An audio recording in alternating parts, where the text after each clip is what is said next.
Assalamualaikum warahmatullahi wabarakatuh. Halo teman-teman semua, selamat datang di podcast Korsa.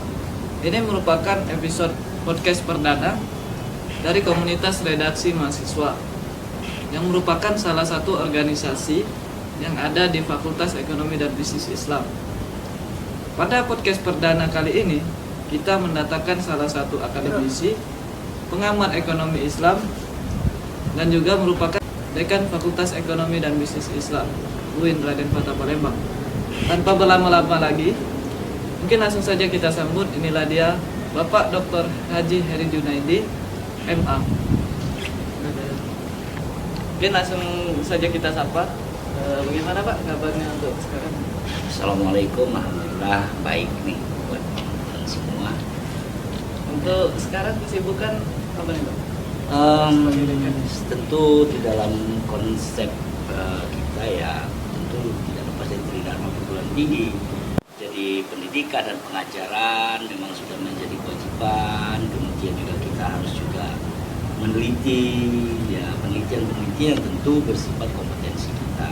Seperti misalnya kami, saya beserta yang lain-lain yang memang di bidang ekonomi itu bagaimana membangun kompetensi di bidang penelitian di ekonomi. Kemudian ada juga pengertian kepada masyarakat. Jadi Tridharma itu yang kita pakai. Nanti sangat sibuk ya? Ya sesungguhnya sibuk dan tidak sibuk itu ya tergantung kita. Sering sekali kita, saya ini sibuk, padahal nggak begitu. Karena kita yang mengatur sibuk, bukan sibuk yang mengatur kita. Sangat luar biasa ya dari Bapak. Sebelumnya kami mengucapkan terima kasih juga Pak telah menyempatkan hadir di podcast perdana kali ini. Ya, mungkin kita langsung ke pertanyaan pertama Ya. yang Wah ini serius ini sebetulnya. Saya kira tadi sambil minum kopi dulu ini tadi tuh. Ya silakan. jadi Bapak merupakan selaku akademisi, pengamat ekonomi syariah, sekaligus Dekan Fakultas Ekonomi dan Bisnis Islam di UIN Raden Fatah Palembang. Menurut Bapak, apa sih Pak yang menarik dari ilmu ekonomi Islam itu? Begini, dari sekalian dan sahabat semua, kalau kita memahami menarik atau tidak menarik, tentu standar menarik pasti semua ilmu itu menarik. Nah, kemenarikannya sebuah ilmu kan berangkat dari keinginan kita untuk mendalami satu keilmuan. Ada orang yang menilai bahwa ekonomi itu nggak menarik karena urusannya adalah bagaimana bicara untung rugi. Setiap ngomong pasti ini bakal untung dan rugi. Tapi ada orang yang menilai ya ilmu ekonomi itulah sesungguhnya bagian dari bagaimana kita membangun dari berbagai macam struktur aktivitas kita. Nah, ketika balik ditanya apa menarik ilmu ekonomi syariah? Ya ilmu ekonomi syariah itu adalah ilmu yang membahas konsep-konsep ekonomi dan dia menyatukan dari nilai-nilai syariah yang berasal dari nas kepada hadis. Jadi ketika kita bicara ilmu ekonomi syariah ini bagaimana nilai-nilai, konsep-konsep atau teori-teori ekonomi yang hadir, yang ada itu terintegrasi dengan nilai-nilai kajian-kajian dari konsep nas, yaitu dari Quran dan hadis serta beberapa pemikiran-pemikiran ekonomi muslim. Itu kira-kira yang menariknya. Jadi ya lagi-lagi kalau sudah bicara menarik itu tentu bagaimana kita melihat sebuah kekhasan atau keinginan kita terhadap apa yang dikaji. Maksudnya ini seperti kalian kan yang di bidang ekonomi, kalau ditanya kenapa suka di ekonomi, kan banyak teori. Jadi Islam menarik itu menurut saya seperti Kembali lagi ya, menarik itu kembali ke diri masing-masing. ya betul. Gimana cara kita membuat sebuah ilmu itu menjadi menarik? Ya, jadi bagaimana ketika menarik itu adalah ketika kita misalnya belajar, kita itu senang menelaah dengan materi-materi yang ada di dalamnya. Kita tidak hanya sekedar melek walang itu ada dosen datang lihat itu, dosen keluar melihat, cuman matanya ngelihat tapi apa substansi dalamnya itu Ya dia nggak tahu kenapa, karena dia merasa tidak ada sesuatu yang membuat dia menjadi senang dengan ilmu yang dia pelajari. Nah oleh karena itu menurut saya ya betul-betul ketika memilih program studi betul-betul menjadi apa yang menjadi keinginan kita, cita-cita dan harapan yang awal ketika berkembang dalam fase aktivitas selama masa sekolah. Untuk memilih itu nggak bisa basa-basi. Iya, Kita betul. harus tertarik dulu baru kita memilih. Betul. Mungkin selanjutnya Pak, Ya. bagaimana sih Pak menurut Bapak, ini kan mahasiswa sekarang tuh yang minat lumayan banyak Pak, yang Iya. minat di bidang ekonomi, terutama ekonomi syariah. Nah, kalau menurut Bapak, pandangan Bapak sendiri, apakah mereka itu sudah sesuai harapan atau belum? Misalnya kayak prestasi mahasiswa, kemudian kemampuan berpikir mereka itu menurut Bapak sudah sesuai harapan Bapak atau belum? Terutama di mahasiswa-mahasiswa di Fakultas Ekonomi Unsiri. Makasih nih, ini menarik ini ketika sudah bicara apa tadi mahasiswanya itu gimana sudah sesuai dengan harapan atau tidak. Begini, yang namanya harapan itu kan berdasarkan proses dan fase gitu ya. Jadi kita tidak melihat ini harapannya gimana, harapannya nanti jelek, orang enggak begitu kita cari. Jadi harapan itu hadir itu bukan pada saat dia kuliah saja, tapi setelah dia nanti selesai kuliah, apakah dia diminati oleh masa, apakah dia itu mampu beradaptasi dengan masyarakat, dengan ilmu, apakah dia mampu mengamalkan ilmu yang dia bangun. Jadi apakah sudah sesuai harapan? Tentu dari sisi kualitas itu melalui proses. Tapi kalau melihat berbagai aktivitas mereka, ya sudah menjadi melalui proses harapan. Tapi ketika kita melihat bagaimana hasilnya, kita nggak bisa melihatnya. Tapi secara umum saya melihat bahwa ada perbedaan yang cukup signifikan. Mas Yospebi dia lebih teguh, kemudian dia berusaha menjadi selalu disiplin, berusaha mengarahkan, melihat bagaimana membangun sebuah kehidupan entrepreneur, memiliki loyalitas terhadap fakultas khususnya dan UIN. Dia berusaha untuk selalu memperbaiki diri, terutama dari kajian-kajian yang selama ini mungkin dia tidak paham. Dia kemarin sekarang sudah mulai kembali meningkatkan pemahamannya, dan itu saya melihat sesuatu yang positif. Dan ini saya buktikan misalnya pada saat momen apalagi setelah pasca pandemi ini, geliat mahasiswa untuk berkumpul melakukan diskusi internal, misalnya membuat semacam lingkar-lingkar studi kecil, sudah terlihat. Misalnya di salah satu pojok itu, saya pikir ketika saya deketin, saya pikir mereka bicarakan tentang sinetron atau film. Enggak, ternyata dia membahas materi atau makalah atau penyampaian dari dosen, kemudian dia diskusikan buat lingkar-lingkar studi kecil. Dan ini menurut saya sesuatu bagian dari proses harapan. Ya. Nah ini yang menurut saya, kalau ditanya sejauh mana harapan, bagaimana tingkat kualitas ataupun dia seperti itu, semuanya itu dalam proses. Jadi secara umum saya melihat bahwa semua mahasiswa yang ada di Fakultas Ekonomi dan Islam ini selalu berupaya untuk meningkatkan kualitasnya yang positif. Dan itu saya kira positif sekali. Ya, mahasiswa kayak gini sudah lumayan berkembang. Ya, terus berkembang lah. Mudah-mudahan kita akan terus berkembang karena begini. Kalau seorang mahasiswa itu tidak mampu untuk mencoba beradaptasi atau tidak mampu mengembangkan diri, maka dia akan stagnan menjadi ya mahasiswa yang seperti itu saja.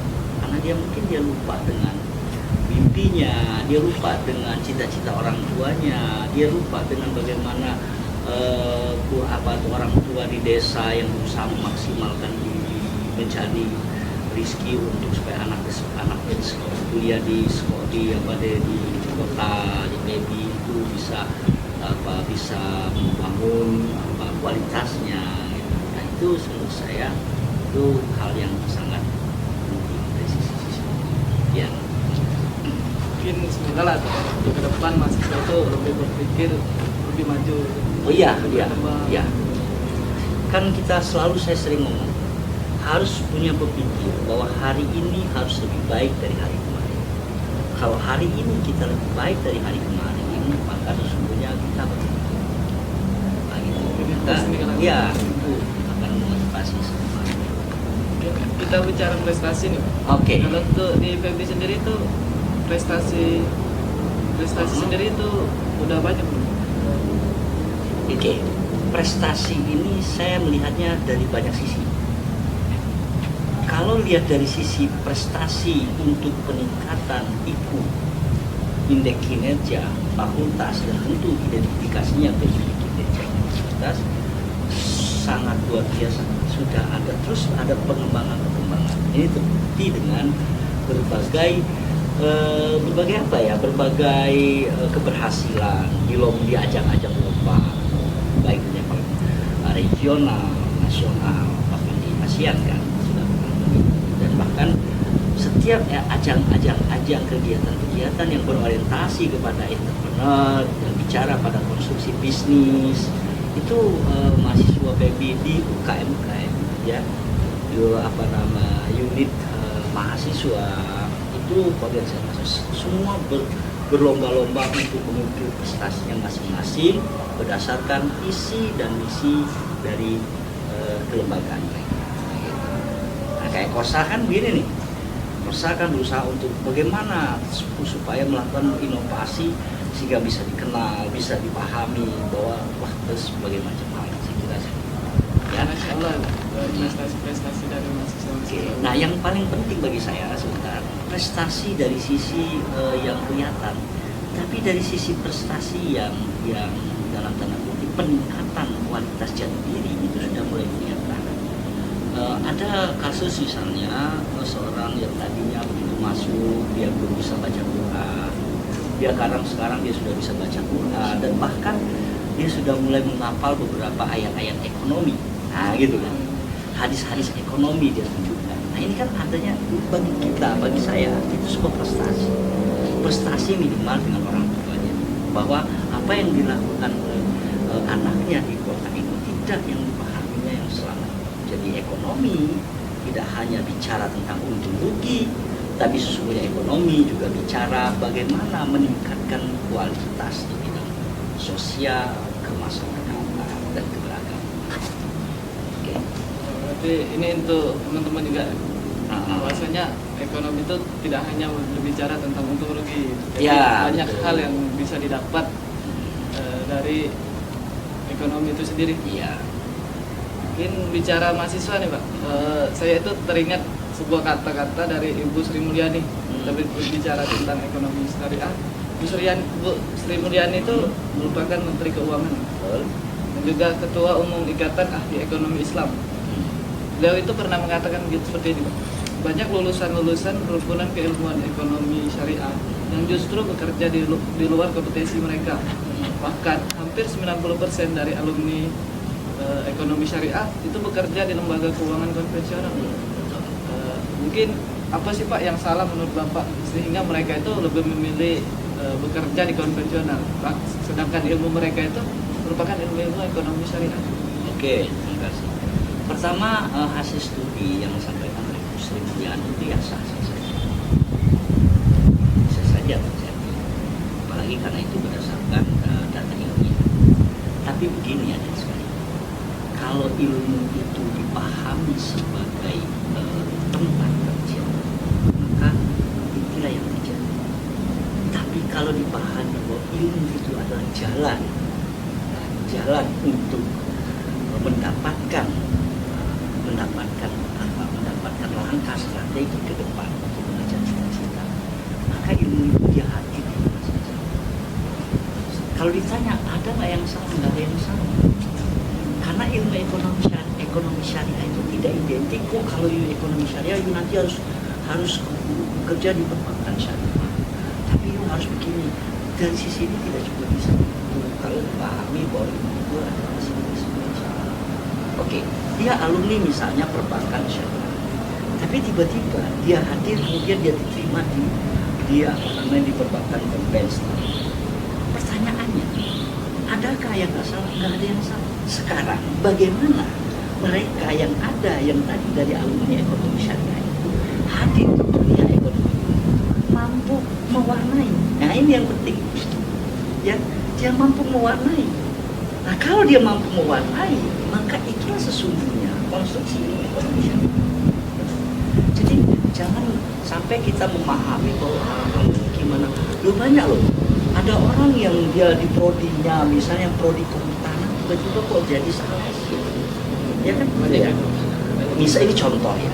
Ada ilmu yang orang yang ahli di bidang, tapi kok kerja itu tadi karena ilmu itu sebagai sebuah jalan untuk mengembangkan pengembangan pengetahuan saya. Nah tinggal lagi adalah apakah mahasiswa itu mampu mewarnai di mana dia bekerja. Nah disitulah tingkat bagaimana dia selama masa kuliah.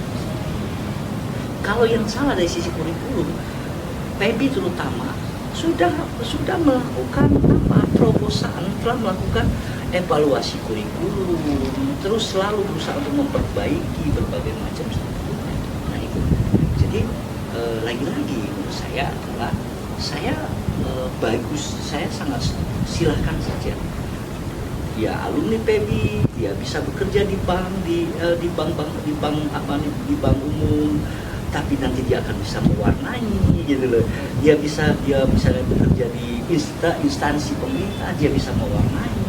Dia kemudian, nah yang lebih menarik lagi adalah menurut saya bahwa alumni Fakultas Ekonomi Bisnis Islam itu bukan mencari kerja, tapi menciptakan pekerjaan untuk orang lain. Nah ini menurut saya, inilah yang menjadi harapan kita. Jadi gerakan entrepreneur muda itu harus muncul dari sana. Apapun itu, dia mau jadi apapun silahkan. Tapi dia memberikan satu kunci bahwa pekerjaan atau usaha yang dia bangun itu akan memiliki bermanfaat untuk banyak orang. Nah yang seperti itu ya. Demikian kira-kira yang bisa untuk ya para alumni. Ya salah selagi kalian itu mewarnai tempat itu dengan ekonomi syariah. Ya akhirnya kan menarik tuh. Misalnya dia di satu tempat ada kajian ekonomi, misalnya perbandingan ekonomi umum dengan ekonomi syariah, dia hadir di sana untuk menyampaikan pokok-pokok pikiran. Kan mewarnai. Nah, bagaimana kita membangun etika ekonomi syariah kayak apa? Kita ajarkan etika bisnis yang baik. Dan itu kan mewarnai. Jadi nggak ada yang salah di sisi gitu ya. Oke. Kemudian ini merupakan hasil riset dari salah satu dosen di Fakultas Ekonomi dan Bisnis Islam ini. Ada 750 program studi rumpun ekonomi syariah terbesar di PTU atau PTKI, yaitu 30.000 lulusan per tahun. Nah, menurut Bapak itu merupakan angka yang besar dalam sebuah ekonomi syariah. Itu kan di 30.000 lulusan itu per tahun itu kan bakal banyak memakan tenaga kerja. Iya. Itu mereka itu baiknya di mana gitu Pak? Oke, begini. Lagi-lagi saya ingin mencoba memberikan standar ya. Ketika misalnya kita melihat banyaknya alumni dari universitas mana termasuklah misalnya dari Fakultas Ekonomi dan Bisnis Islam. Ini kan berarti menjadi sebuah bonus bagi kita. Artinya bonus intelektualitas. Nah tinggal sekarang adalah menurut saya itu tadi bagaimana selama fase dia melakukan perkuliahan dia mampu melakukan inovasi, kreativitas. Kan contoh PEBI ini kan Fakultas Ekonomi, ya kan? Nah, ekonominya berarti kajian teori, konseptual. Tapi ada kata-kata dan bisnis. Nah gitu kan. Bisnis ini tentu orientasinya adalah pangsa pasar dengan berbagai macam variabel. Jadi menurut saya banyaknya alumni dari Fakultas Ekonomi itu kemudian dia mampu berjuang dimanapun dia berada dan melakukan satu inovasi kreativitasnya itu itu saya kira itu merupakan sebuah nilai tambah. Begini, saya pernah mendialogkan kepada misalnya mahasiswa ekonomi, misalnya ketika saya tanya, siapa sih sesungguhnya orang besar? Saya sempat tanya, siapa orang besar? Wah, banyak sekali orang besar itu besar, ada yang besar badannya, ada besar kepalanya, ada orang yang kaya raya, ada orang ini macam-macam. Nah, apa yang saya katakan?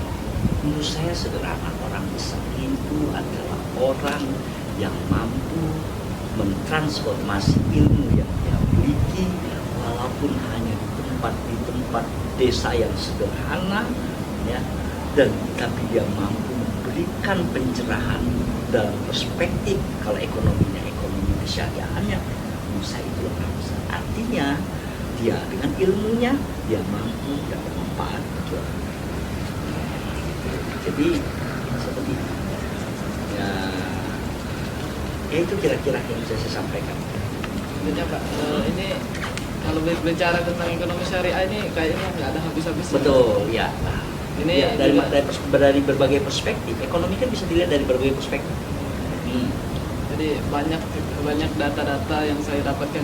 Ini salah satunya aset bank syariah itu tumbuh 11,81%, melampaui pertumbuhan aset bank konvensional di 5 tahun terakhir. Ini kalau kita beralih lagi ke ekonomi syariah, ini apakah ekonomi syariah ini bakal sangat bertumbuh mengalahkan dari ekonomi konvensional, atau tetap sama seperti sekarang, yaitu ekonomi konvensional itu masih diminati para masyarakat?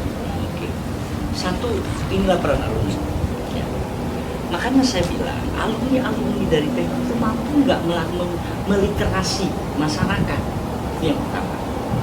Yang kedua, dari sisi kuantitatif kita besar, tapi kuantitatif itu nanti bisa nggak kita gunakan untuk melakukan kegiatan-kegiatan yang bisa berdaya guna. Contoh sederhananya, apakah kemudian ekonomi syariah hanya terhubung dengan kajian, dengan pembiayaan sederhana UKM? Apakah mereka tidak mau melakukan semacam usaha pembiayaan lebih besar lagi, gitu kan? Ya kan? Misalnya, apakah kita tidak bisa misalnya melakukan pembiayaan kepada perusahaan-perusahaan atau hal yang lebih besar lagi dengan butuh lebih besar lagi? Nah, disinilah menurut saya bahwa aset yang sekian besar dengan variabel dengan berbagai macam bank, termasuk yang terakhir itu ada merger dengan Bank Syariah Indonesia, itu kan sesungguhnya adalah fase bagaimana kita mampu meliterasi konsep ekonomi syariah itu, bank syariah itu sampai ke akar rumput, begitu, sampai yang paling bawah. Karena yang namanya promosi itu kan besar, nggak bisa main-main promosi. Tapi dengan adanya kita begitu, semakin mereka melek, melek. Dan bagi saya, menurut saya ilmu segitu itu masih kecil dibandingkan dengan jumlah mayoritas penduduk Islam di Indonesia, itu masih kecil. Tapi kalau kita bicara kecil besar, ya tentu nggak bisa terukur, kan gitu. Tapi kalau kita bicara bahwa aset yang ada kita gunakan untuk memaksimalkan, untuk menunjukkan bahwa bank syariah bisa tumbuh dan berkembang dengan berbagai macam langkah-langkah strateginya, saya kira itu luar biasa. Misal contoh sederhana sekarang, bagaimana sekarang kita mengembangkan green ekonomi syariah. Nah itu kan kalau kita tidak mampu meretas hal-hal yang seperti itu, maka kita tetap saja menilainya sesuatu yang, kalau kita mampu kan akan lihat, oh ternyata kita bisa melihat nih, bank syariah akan membiayai usaha-usaha yang pro terhadap green, terhadap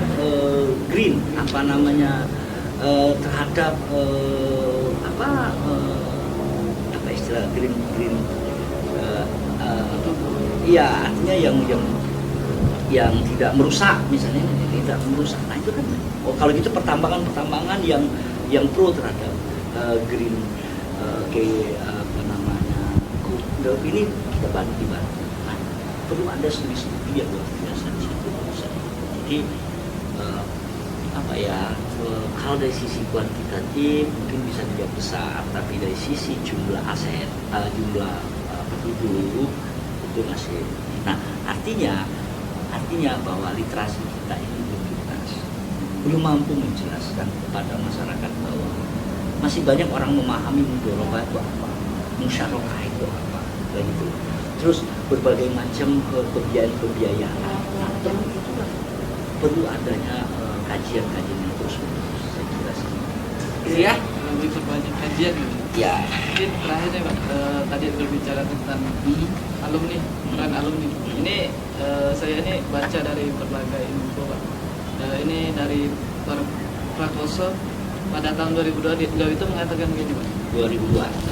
Alumni program studi rukun ekonomi dan keuangan syariah itu tidak memiliki kompetensi teknis yang dibutuhkan perusahaan gitu Pak. Itu menurut Bapak pendapat seperti itu gimana Pak? Ya sah-sah saja di era tahun 2002.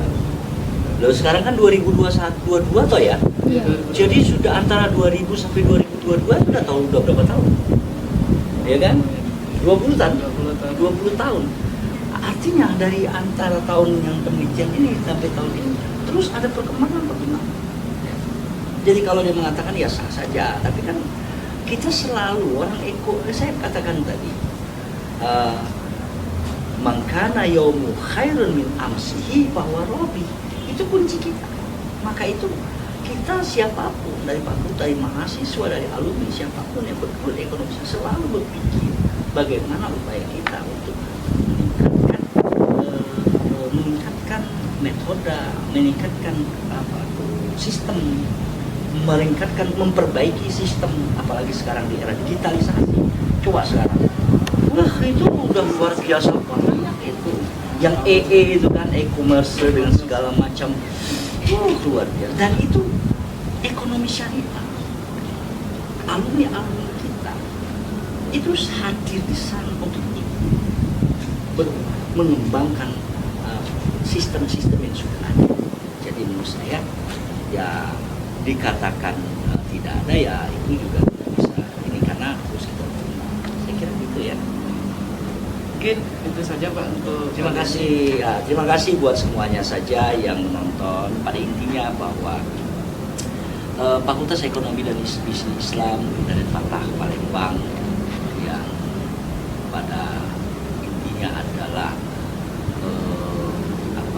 dari embrio dari Fakultas Syariah dan Hukum yang sekarang baru berjalan 6 tahun, terus selalu berusaha untuk melakukan peningkatan dari sisi kualitas, tentu dari sisi apapun, sehingga kita tetap akan berkembang, tetap akan memajukan para alumni. Oke, sukses buat mahasiswa saya di PI. Silakan yang ingin masuk ke Fakultas Ekonomi dan Bisnis Islam UIN Fatah Palembang, kita akan hadir bersama untuk mewarnai dunia dengan konsep-konsep ekonomi syariah. Baik teman-teman, mungkin podcast kali ini, untuk podcast perdana kali ini itu saja yang dapat kami sampaikan. Nantikan podcast selanjutnya. Pesan terakhir dari saya, jika ekonomi konvensional dapat berubah dunia, maka kita sebagai ekonomi syariah, pengamat ekonomi syariah, itu bisa memastikan bahwasannya ekonomi syariah dapat merubah peradaban. Mungkin sekian dari saya ini. Wassalamualaikum warahmatullahi wabarakatuh. Waalaikumsalam warahmatullahi wabarakatuh.